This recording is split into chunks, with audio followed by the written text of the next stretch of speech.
Boa noite, minhas irmãs, boa noite, meus irmãos. Vamos nos preparar para mais uma reunião de estudos doutrinários do Centro Espírita Isaac Lima. Sejam todos muito bem-vindos. Que a paz de Jesus esteja presente em nossos corações.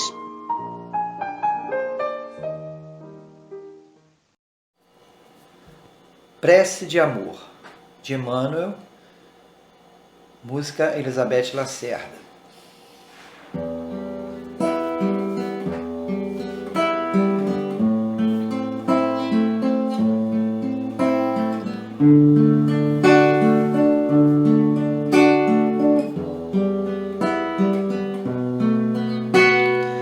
Como estiveres agora, nosso bom Deus te guarde.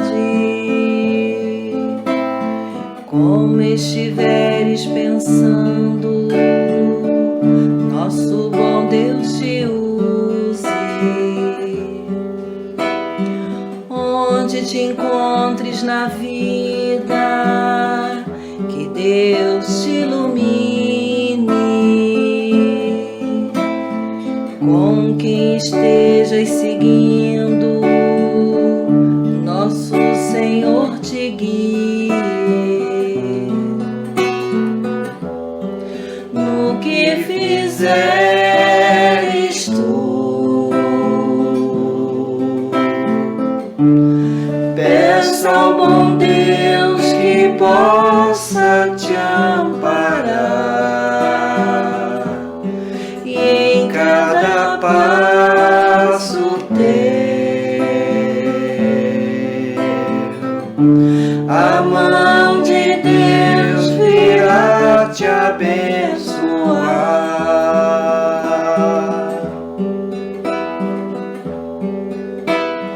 Como estiveres agora, nosso bom Deus te guarde. Como estiveres pensando, nosso bom Deus te use. Onde te encontres na vida, que Deus te ilumine. Com quem esteja seguindo, nosso Senhor te guie. No que fizeres tu, peça ao bom Deus que possa te amparar, e em cada passo teu a mão de Deus virá te abençoar. No que fizeres tu, peça ao bom Deus que possa te amparar, em cada passo teu a mão de Deus virá te abençoar.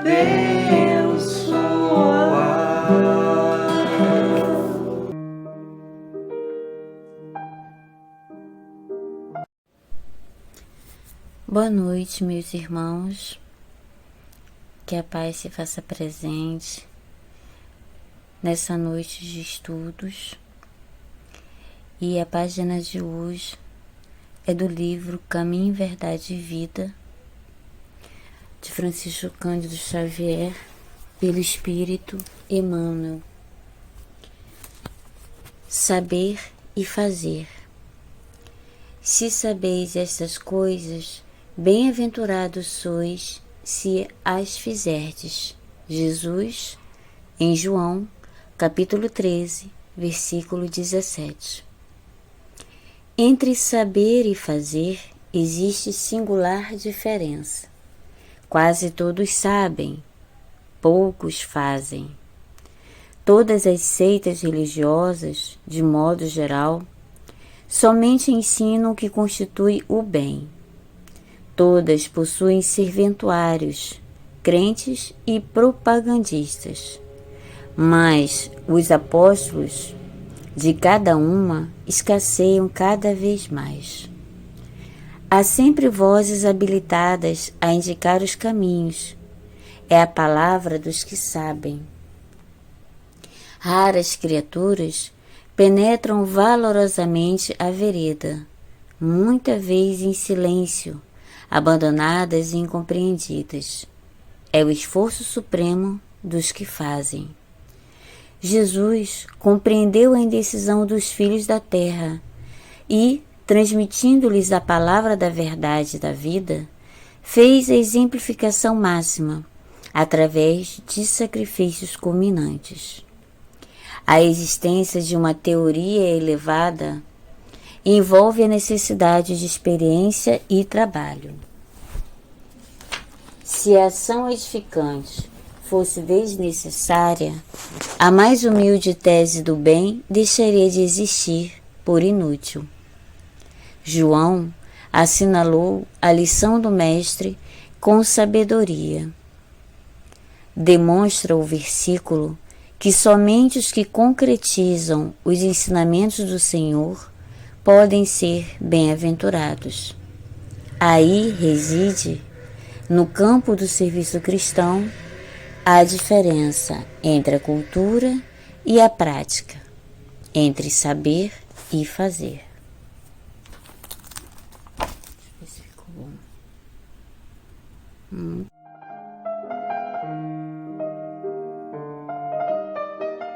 Boa noite, meus irmãos.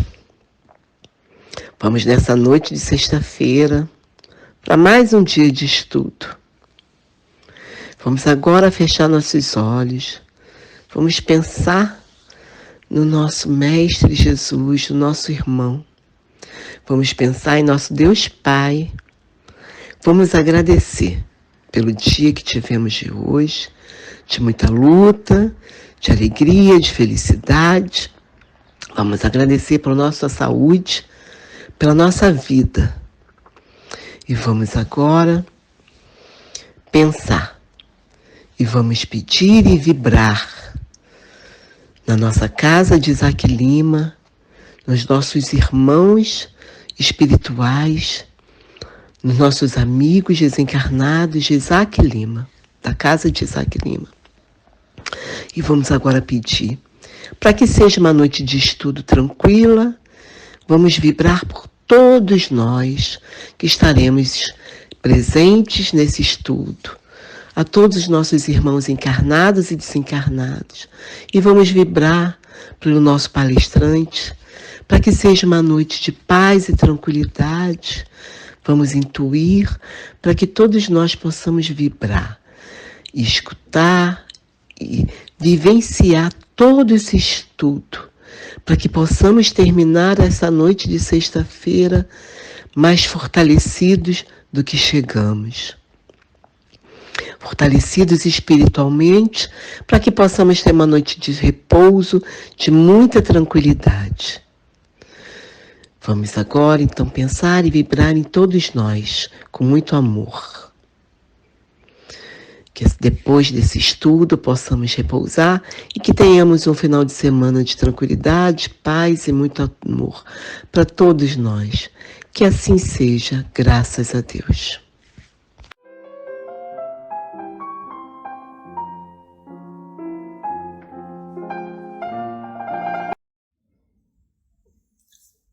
Boa noite, meus irmãos. Muita paz a todos. Que as boas vibrações do nosso querido Mestre Jesus envolvam o nosso ambiente e possamos, na noite de hoje, refletir sobre esse tema tão importante que resume os nossos deveres para com Deus, para conosco mesmo e para com o nosso próximo. Hoje nós vamos refletir sobre o tema O Mandamento Maior e temos como referência a passagem de São Mateus, capítulo 22, versículos 34 a 40. E diz o seguinte: Os fariseus, tendo sabido que ele tapara a boca dos saduceus, reuniram-se, e um deles, que era doutor da lei, para o tentar, propôs-lhe esta questão: Mestre, qual o mandamento maior da lei? Jesus respondeu: Amarás o Senhor teu Deus de todo o teu coração, de toda a tua alma e de todo o teu espírito. Este é o maior e o primeiro mandamento. E aqui tendes o segundo, semelhante a esse: Amarás o teu próximo como a ti mesmo. Toda a lei e os profetas se acham contidos nesses dois mandamentos. Jesus, então, ele resume os mais de 600 mandamentos existentes na época e que podem ser encontrados em Levíticos e em Deuteronômios, nesses dois mandamentos, dizendo para que não houvesse dúvidas que um estaria necessariamente ligado ao outro, porque quando ele diz: E aqui tendes o segundo mandamento, que é semelhante ao primeiro, ele nos deixa claro que não se pode verdadeiramente amar a Deus sem amar o próximo, e nem amar o próximo sem amar a Deus. Então, tudo o que nós façamos contra o nosso próximo é a mesma coisa que fazê-lo contra Deus. E para que nós pudéssemos cumprir esse mandamento, Jesus vem renovar por inteiro a ideia que se tinha de Deus, que foi trazida por Moisés. E nós vamos encontrar no capítulo 1 de A Gênese, no item 23, Kardec nos dizendo o seguinte: a parte mais importante da revelação do Cristo, a pedra angular de toda a sua doutrina, é o ponto de vista inteiramente novo pelo qual ele faz encarar a divindade. Não é mais o Deus terrível, zeloso e vingativo de Moisés, o Deus cruel e impiedoso que rega a terra com o sangue humano, que ordena o massacre e extermínio dos povos, mas sim um Deus clemente, soberanamente bom, cheio de mansidão e misericórdia, que perdoa ao pecador arrependido e dá a cada um segundo as suas obras.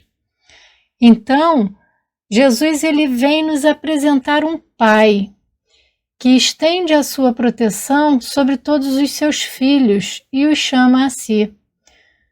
Não é mais o Deus que faz da vingança uma virtude e ordena, retribua olho por olho, dente por dente, mas sim o Deus de misericórdia que diz: perdoai as ofensas se quereis serdes perdoados, retribuí o mal com o bem, não façais a outrem o que não quereis vos façam. Então nós vamos observar que essa máxima do não façais a outrem o que não quereis vos façam, ela já era ensinada muitos séculos antes da vinda do Cristo, onde nós vamos encontrar os gregos que diziam: não façais ao próximo o que não desejais receber deles. Os persas, eles também afirmavam: fazei como quereis que se vos faça. Os chineses declaravam: o que não desejais para vós, não façais a outrem. Os egípcios também recomendavam: deixai passar aquele que fez aos outros o que desejava para si. E os hebreus, que também ensinavam: o que não quiserdes para vós, não desejeis para o próximo. O ensinamento, a gente vai ver que ele é o mesmo, né? Porém, esse princípio ele era transmitido com uma menor ou maior exemplificação pelos seus expositores. E com o Mestre Jesus, essa regra áurea, ela foi ensinada e exemplificada em sua plenitude. através do trabalho, da abnegação e principalmente através do amor. Jesus, ele foi a personificação do amor. Ele veio nos apresentar a lei de amor e nos fazer reconhecer a paternidade divina, fazendo com que nós enxergássemos Deus como um pai, que nos enxergássemos como filhos de Deus e, consequentemente, irmãos dentro da grande família universal a qual nós fazemos parte. E o Evangelho de Jesus, ele vai exatamente tratar dessas relações, a nossa relação com Deus e a nossa relação com o próximo, que quando são bem estabelecidas, elas nos fazem avançar na senda do progresso, porque são relações que estão fundamentadas na lei do amor.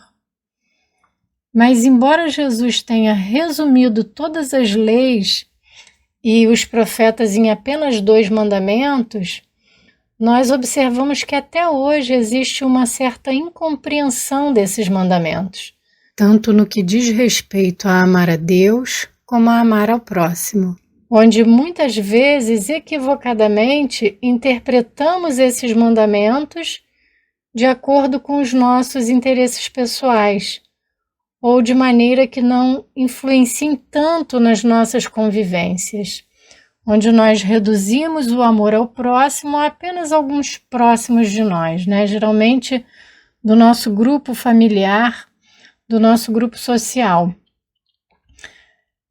Selecionamos pessoas da nossa etnia, da nossa perspectiva política, enfim.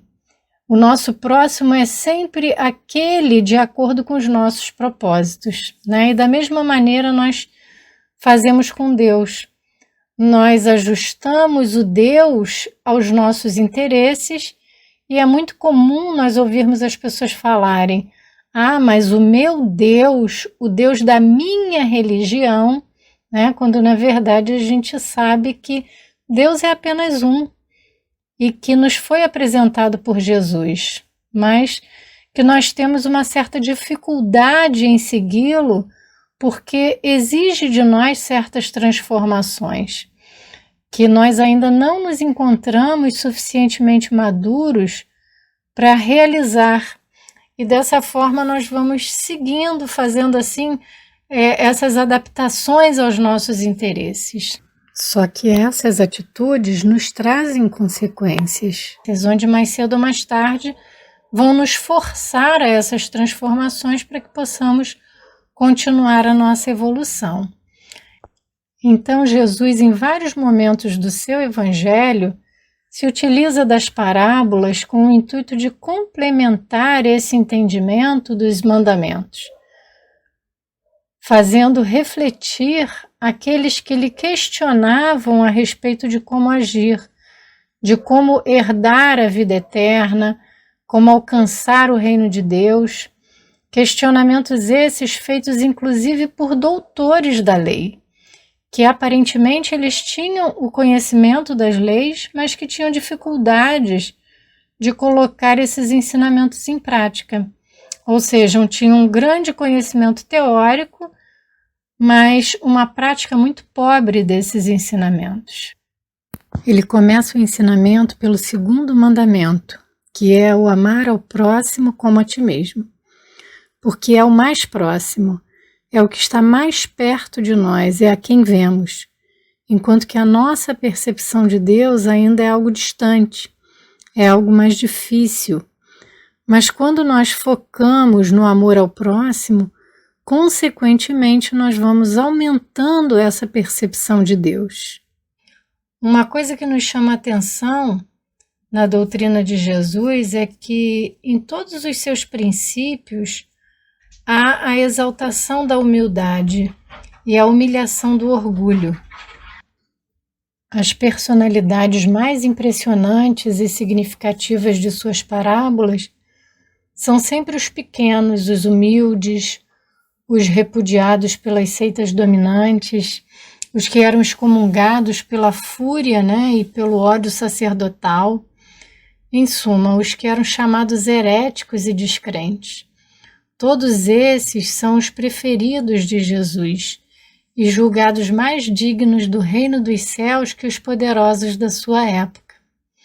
Então, através dessas parábolas, Jesus vai evidenciar a relação da criatura com o próximo e da criatura com Deus, fazendo-nos refletir o quanto nós somos parciais na nossa interpretação desses dois mandamentos e o quanto nós nos equivocamos. Por exemplo, a parábola do bom samaritano, ela retrata muito bem essa incompreensão por parte do doutor da lei, onde este pergunta a Jesus o que deveria fazer para herdar a vida eterna. E aí Jesus lhe responde com uma outra pergunta: o que é que está escrito na lei? E o doutor da lei responde: amarás o Senhor teu Deus de todo o teu coração, de toda a tua alma, de toda a tua força e de todo o teu entendimento, e ao próximo como a ti mesmo. E aí a gente vê que, na verdade, ele já sabia a resposta, né? E então Jesus diz para ele: respondeste bem, faze isso e viverás. Só que o doutor da lei, querendo justificar-se, ele pergunta: e quem é o meu próximo? E a partir daí Jesus ele começa a parábola dizendo que um homem que descia de Jerusalém para Jericó cai em mãos de salteadores que o deixam quase morto, e que passa um sacerdote e depois um levita, mas ambos seguem o seu caminho sem lhe prestar auxílio. Um samaritano, tendo compaixão dele, cuida das suas feridas, abriga-o numa hospedaria e se compromete em pagar tudo que fosse gasto com o seu tratamento. Então Jesus pergunta ao doutor da lei: qual destes três te parece ter sido próximo daquele que caiu nas mãos dos salteadores? Ao que o doutor da lei responde: aquele que usou de misericórdia para com ele. Jesus então diz: vai e faze tu o mesmo. Essa parábola ela nos mostra a presença de dois personagens religiosos, o sacerdote e o levita, que tinham por objetivo louvar a Deus, cultuar a Deus, né? E assim associavam essas práticas ao primeiro mandamento. Mas eles tinham dificuldades de cumprir o segundo mandamento, que é o amor ao próximo. E Jesus coloca como salvador da parábola exatamente o samaritano, que era considerado herético para aqueles aos quais Jesus falava e que achavam que o samaritano não cumpria como deveria ser o primeiro mandamento. E aí, através dessa parábola, Jesus ele deixa implícito que, com a prática da caridade ao próximo, o samaritano era o que estava de mais conformidade com o primeiro mandamento, ao contrário do que pensavam os judeus. É importante nós destacarmos nesta passagem que Jesus chama a atenção para o equívoco das práticas exteriores em oposição à prática da caridade. Porque quando ele diz que o sacerdote e o levita também desciam de Jerusalém para Jericó, quer dizer que eles vinham do templo, que eles estavam purificados pelas práticas que eles ali realizavam. Estavam em um estado de pureza ritual e que, se deparando com aquele homem praticamente morto, se eles se aproximassem muito, né, se o tocassem e este não fosse um judeu, eles perderiam esse estado de pureza ritual. E se o tocassem e ele estivesse morto, eles também perderiam o estado de pureza ritual. Então, na visão deles, era mais importante manter essa pureza exterior, né, onde eles achavam-se quites para com as leis divinas, achando que estavam cumprindo o primeiro mandamento, né, na sua plenitude, e esquecem-se do segundo mandamento, que na verdade está intimamente ligado ao primeiro e que nos solicita o amor ao próximo como a nós mesmos, ou seja, fazer ao outro o que gostaríamos que nos fizessem. Então, essa parábola nos fala da relação com Deus e da relação com o nosso semelhante, mostrando que a melhor maneira de nos encaminharmos numa relação profunda com Deus, né, que nos proporciona essa vida eterna, passa pelo próximo, passa pelo nosso semelhante. E da mesma maneira, né, existem outras parábolas de Jesus, como a do filho pródigo, né, o filho gastador, que trata da relação com o pai e da relação com o irmão. Nós também vamos encontrar essa similaridade, né, dos comportamentos, onde existe a preocupação da prática do primeiro mandamento sem a preocupação da prática do segundo mandamento, que é amar e respeitar ao próximo.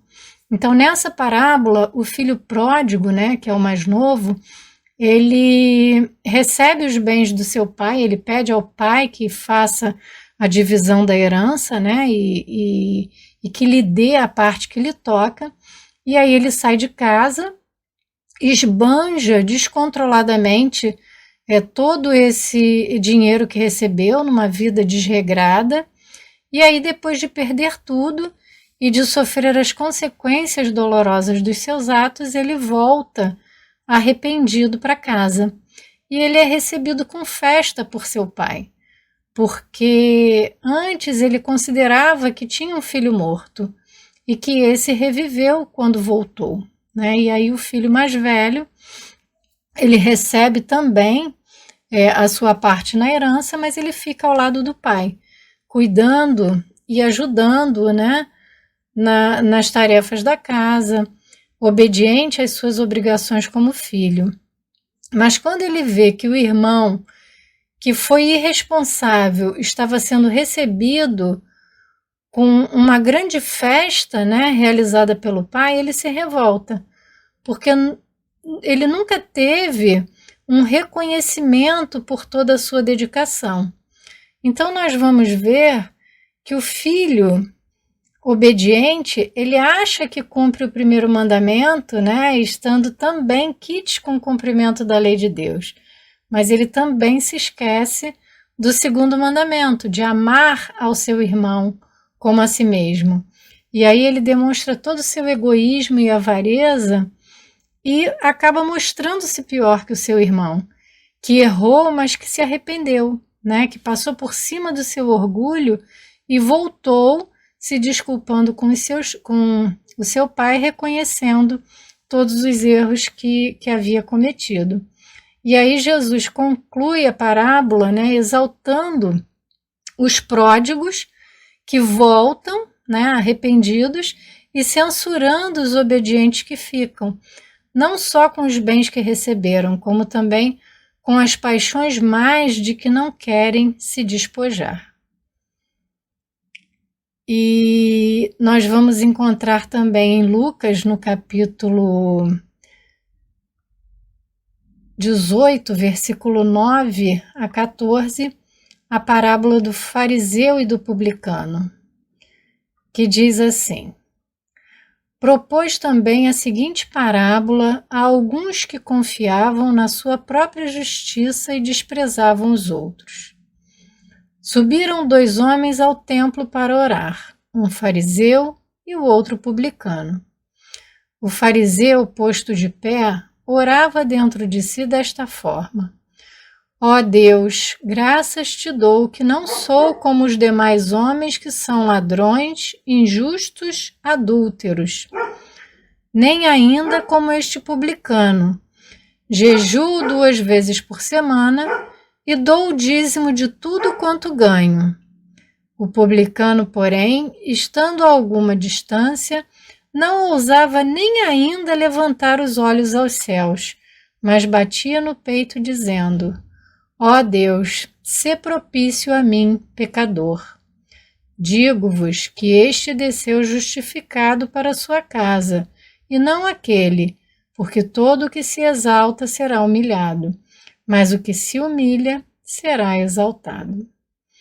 Nós podemos perceber que nessas parábolas de Jesus, como em muitos outros momentos, Jesus, na verdade, ele vai questionar certos entendimentos que se tinha naquela época do que era adorar a Deus, onde na maioria das vezes essa adoração ela estava associada ao aspecto exterior do culto e à indiferença para com o seu semelhante, sobretudo para com aqueles próximos que não eram assim considerados tão próximos.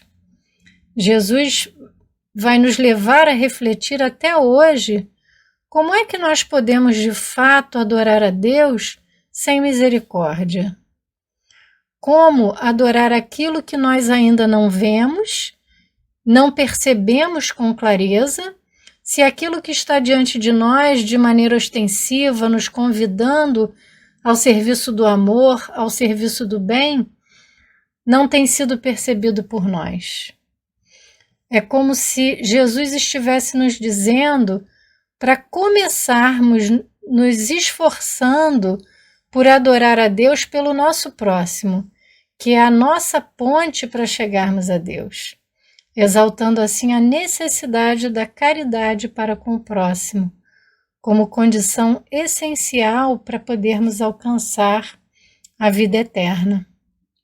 Inclusive, este estudo ele me fez observar uma coisa que eu não tinha percebido antes, que é a presença dessa passagem de Mateus, onde Jesus resume todas as leis e os profetas nesses 2 mandamentos.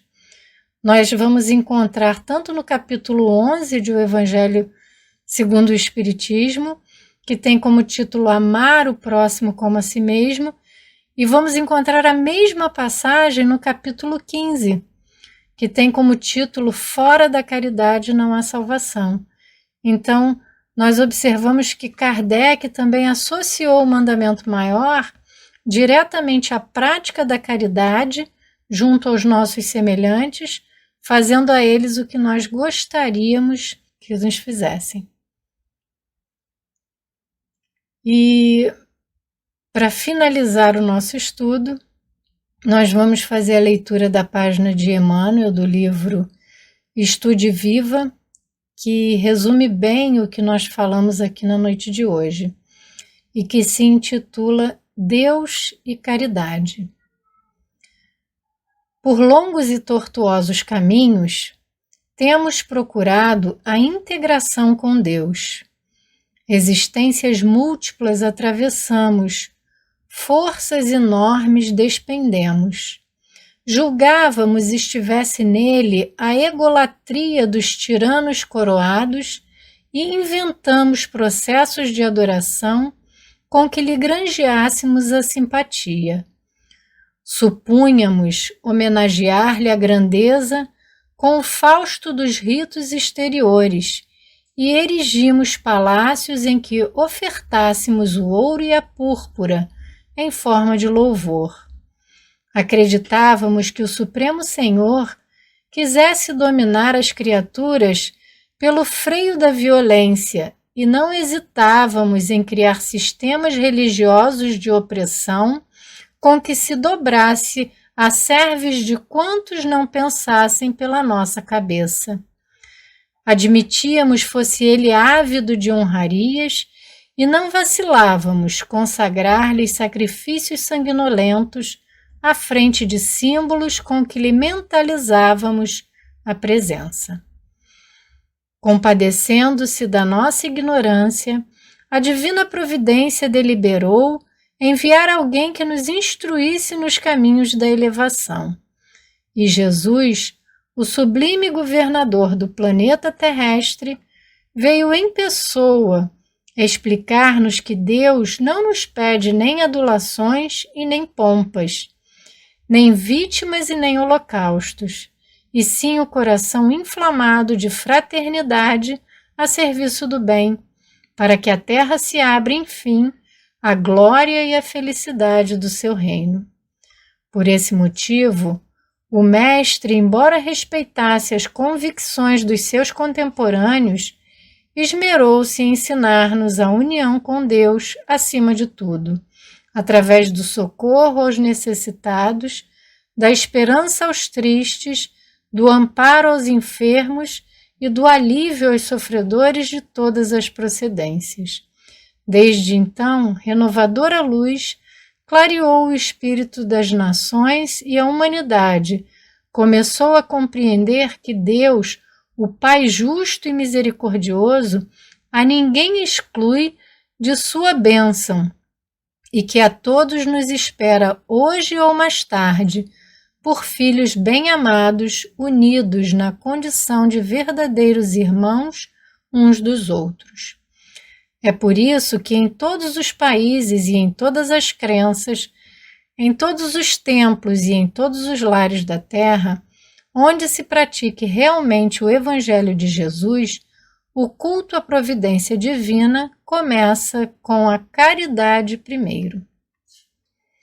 Que nós possamos então, meus irmãos, vivenciar esse Evangelho de Jesus diariamente em nossas vidas, buscando a ligação com Deus através da prática do amor e da caridade ao nosso semelhante, cumprindo assim os nossos deveres para com Deus, para conosco mesmo e para com o nosso próximo.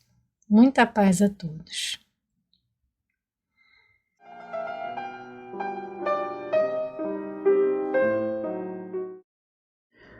Boa noite, meus irmãos. Vamos elevar nossos pensamentos a Deus, a Jesus Cristo, nosso mestre e amigo de todas as horas. E agradecer pelas bênçãos recebidas, pela essa oportunidade de estarmos aqui, em nome de Jesus, aprendendo as suas leis, seus ensinamentos, mais um pouquinho. Obrigada, Senhor. Obrigada pela saúde, obrigada pela proteção, Jesus. Obrigada por essa oportunidade de todos nós aqui estarmos aqui, Jesus. Senhor Jesus, continue nos amparando, olhando por nós. Olhe pelos nossos irmãos também, Jesus, que tanto precisa de vós, Jesus, do seu amparo, da sua força, que ainda sofre, Jesus, com dores, lágrimas, Jesus.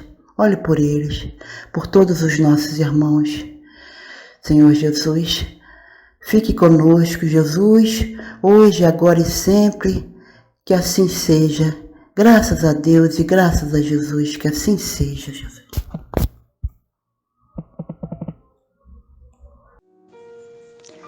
Prezadas irmãs, prezados irmãos, ao final desta reunião, nós agradecemos a todos os que nos ouviram, agradecemos a todos os companheiros e companheiras que colaboraram para que essa reunião fosse feita. Agradecemos esta bendita oportunidade de estarmos aqui reunidos em nome de Jesus, em nome de Deus nosso Pai. Que possamos nos reencontrar na próxima semana com alegria em nossos corações. Uma boa noite e um grande abraço. Quando eu penso em Jesus, de Willy de Barros.